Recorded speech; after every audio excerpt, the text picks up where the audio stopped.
देखिए, इंदिरा गांधी ने जो 29वां संविधान संशोधन करके केरल लैंड रिफॉर्म एक्ट को 9वीं अनुसूची के अंदर डाल दिया। इससे हुआ क्या? देखिए, केरल के अंदर एक शंकराचार्य थे जिनका नाम था केशवानंद भारती।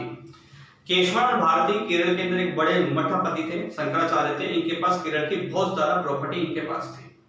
लेकिन जब केरल लैंड रिफॉर्म एक्ट को इंदिरा गांधी ने 9वीं अनुसूची के अंदर डाल दिया 29वें संविधान संशोधन के माध्यम से, तो इनकी संपत्ति का अधिकार भी 9वीं अनुसूची में चला गया। अब इनको यहाँ पे समस्या।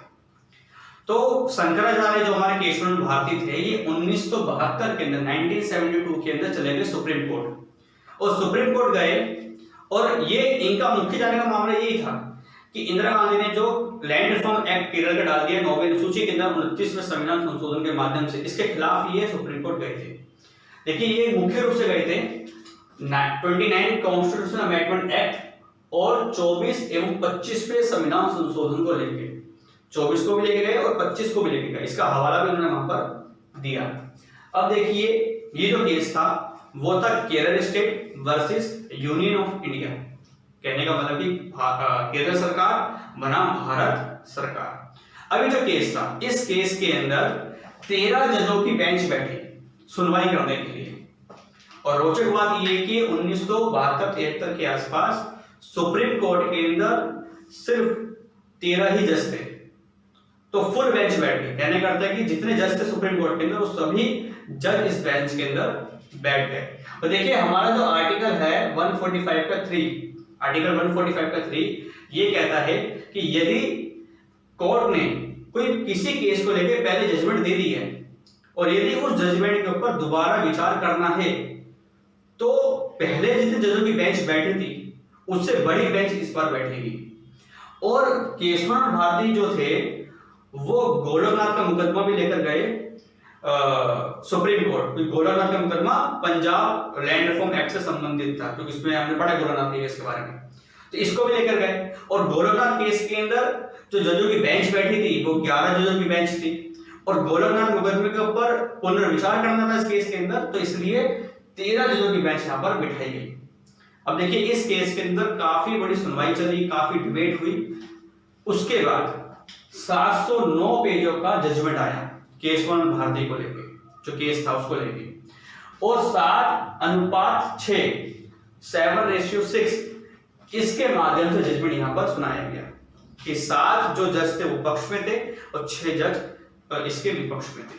अब देखिए, जजमेंट आया क्या, जजमेंट क्या था। ठीक है, जजमेंट के अंदर कहा गया, सुप्रीम कोर्ट ने कहा कि 24वां 25वां और 29वां जो कॉन्स्टिट्यूशनल अमेंडमेंट हुआ है, संविधान संशोधन हुआ है, वो बिल्कुल ठीक है, उसमें कोई समस्या नहीं है। कि भारत सरकार ने जो 24वां संविधान संशोधन किया, जो 25वां संविधान संशोधन किया, जो 29वां संविधान संशोधन किया, वो बिल्कुल ठीक है, उसमें कोई भी गड़बड़ी नहीं है। दूसरा क्या बोला कि पार्लियामेंट, संसद कॉन्स्टिट्यूशन के, संविधान के किसी भी हिस्से में किसी भी पार्ट के अंदर संशोधन कर सकती है। स्पष्ट कर दिया कि संसद को ये छूट है कि वो संविधान के किसी भी भाग के अंदर वो संशोधन कर सकती है। तीसरा क्या बोला सुप्रीम कोर्ट ने इस जजमेंट के अंदर, तीसरा बोला लेकिन। अब जो यहाँ पे लेकिन आता है ना, इसी लेकिन ने इस जजमेंट को पूरा बदल दिया। बदल क्या दिया, जजमेंट तो वही रहा, लेकिन जो संविधान की रक्षा हुई इस लेकिन के कारण ही हुई। तीसरा क्या बोला जजमेंट, जो तीसरी बात क्या बोली जजमेंट के अंदर कि लेकिन संविधान में संशोधन की शक्ति संविधान को बनाने के बराबर नहीं है। कहने का तात्पर्य यहां पर यह है कि संसद संविधान के किसी भी हिस्से में संशोधन कर सकती है, लेकिन वो संविधान में संशोधन करने की शक्ति संविधान को बनाने के बराबर नहीं है। तो एक प्रकार से हम कह सकते हैं कि जजमेंट ये दिया, सुप्रीम कोर्ट ने ये कहा कि संसद संविधान का जो मूल ढांचा है, बेसिक स्ट्रक्चर है, उसमें परिवर्तन कर सकती नहीं है।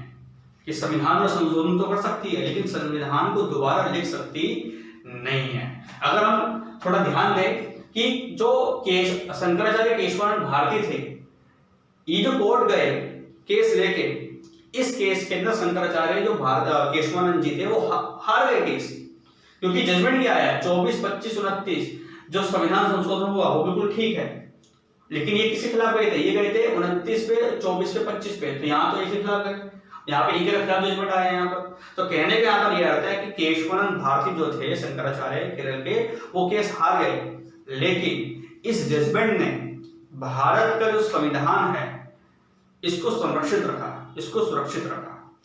कि स्पष्ट कर दिया जजमेंट के अंदर, सुप्रीम कोर्ट ने स्पष्ट बोल दिया कि संसद सिर्फ संविधान में संशोधन कर सकती है, संविधान को दोबारा लिख सकती नहीं है। और किसी पार्ट में संशोधन करे कोई बात नहीं, लेकिन वो मूल ढांचे को परिवर्तन कर सकती नहीं है। और साथ साथ में कहा कि जो संसद है, जो न्यायपालिका है, जुडिशरी है हमारी, कोर्ट्स है हमारे, वो जुडिकल रिव्यू कर सकते हैं। कि संसद अगर कोई भी संविधान संशोधन कर रही है तो न्यायालयों के पास पूरा अधिकार है कि वो जुडिकल रिव्यू, न्यायिक समीक्षा, वो उस पे हो सकती है और कर सकते हैं। और इस केस का जो जजमेंट सुनाया, वो जो जज थे उनका नाम था S.M. सीकरी, सर्वमित्रा सीकरी।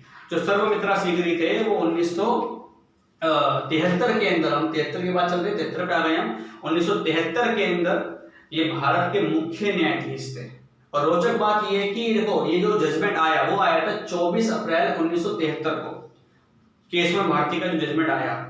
और सर्वमित्रा सीकरी जो थे वो 25 अप्रैल को रिटायर हो गए 1973 को, एक दिन के बाद रिटायर हो गए। तो एक दिन पहले ही उन्होंने ऐतिहासिक जजमेंट सुनाया, उसके बाद ये रिटायर हो गए। तो ये पूरा था हमारा केशवानंद भारती केस, ये इसकी पूरी पृष्ठभूमि थी। हमने स्टार्टिंग से समझा कि किस प्रकार से शुरुआत में हमारे को लैंड रिफॉर्म को लेकर समस्या आई, किस प्रकार से हमारे को शुरुआत में एजुकेशन रिफॉर्म को लेकर समस्या आई, और किस प्रकार से पहला संविधान संशोधन किया गया। इसकी समस्या का समाधान करने के लिए नेहरू जी ने किया था। उसके बाद संघवी प्रसाद का मामला, सज्जन सिंह का मामला, बेला बनर्जी का मामला, गौरवनाथ का मामला, और फाइनली हमारा आया केशवानंद भारती का मामला। तो ये हमारा पूरा ऐतिहासिक पृष्ठभूमि थी इस केस को लेके। मुझे आशा है कि आपको कई हद तक अब इस बारे में समझ में आया होगा, इस पूरे मामले को लेके। और यदि आपने पहली, दूसरी, तीसरी वीडियो नहीं दी है तो आपको ये चौथा पार्ट मुझे लगता है कि समझ में नहीं आएगा, तो पहले आपको उसको देखना चाहिए, तब आपको एक पूरा पार्ट समझ में आएगा। तो हम ऐसे ही आपको नए नए विषयों को लेके, नए नए टॉपिक्स को लेके हम अलग अलग वीडियो बनाएंगे, आपको देते रहेंगे। मिलते हैं आपसे अगली वीडियो के अंदर। तब तक नमस्कार, जय हिंद, जय